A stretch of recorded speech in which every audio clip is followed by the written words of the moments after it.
It's a population that's growing and growing and destroying Denver and growing and again, it's destroying Denver.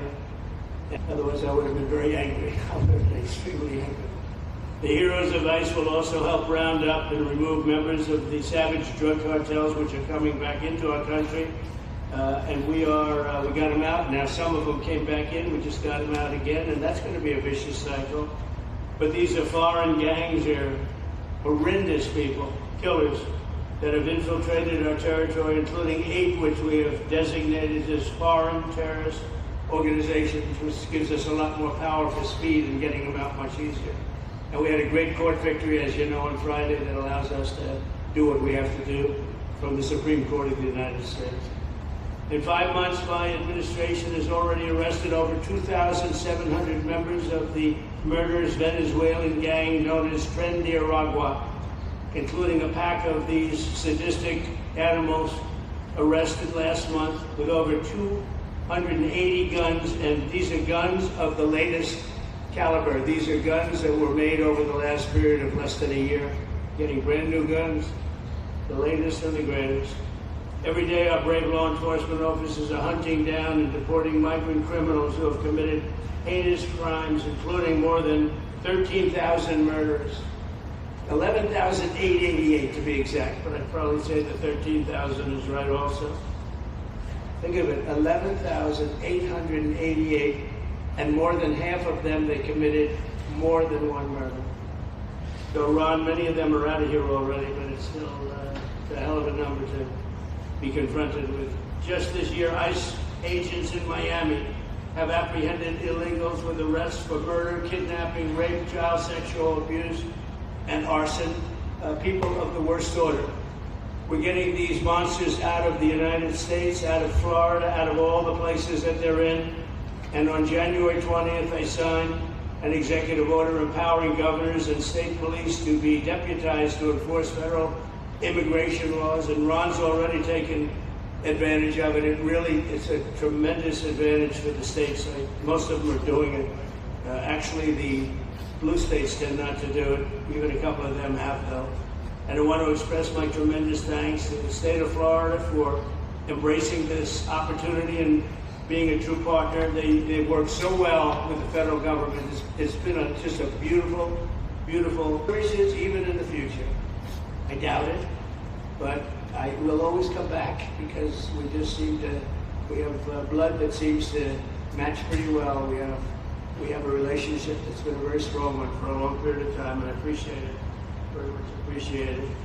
And also, Secretary Noem, I'd like to have you say a few words. You have been unbelievable, the job you've done. You and our favorite person, Tom Homan, have done, and your whole staff, because it's a lot of people, and Tom acknowledges it all the time.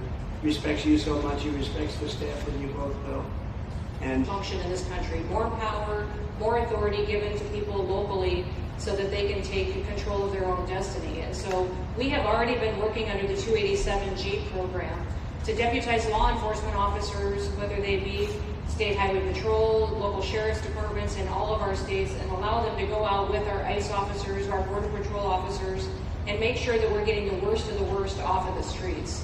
We also recognize it as military that have been helping our National Guard. Thank you to Governor DeSantis for stepping up and being an example to other governors. I hope my phone rings off the hook from governors calling and saying, how can we do what Florida just did?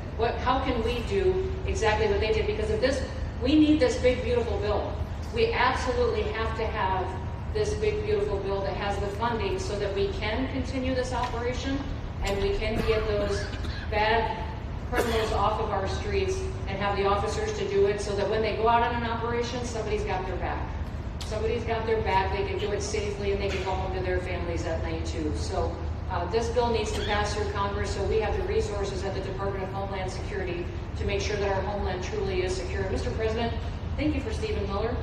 I just want to thank you for him. This guy calls me night and day and tells me all of his wise advice and wisdom, but he's a rock star because he loves this country and he's passionate about making sure that nobody is prioritized over an American citizen.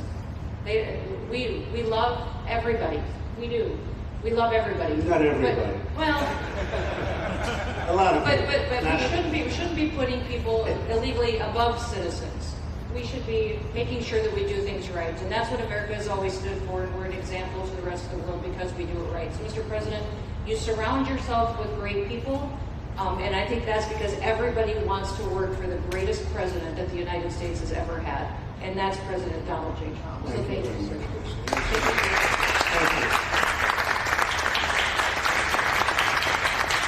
Thank you very much. And I have to say that, when Kristi's name was put before me, by Tom Homeland, by the way, because I wanted him for the border, and somehow I thought I was going to be good in that sort.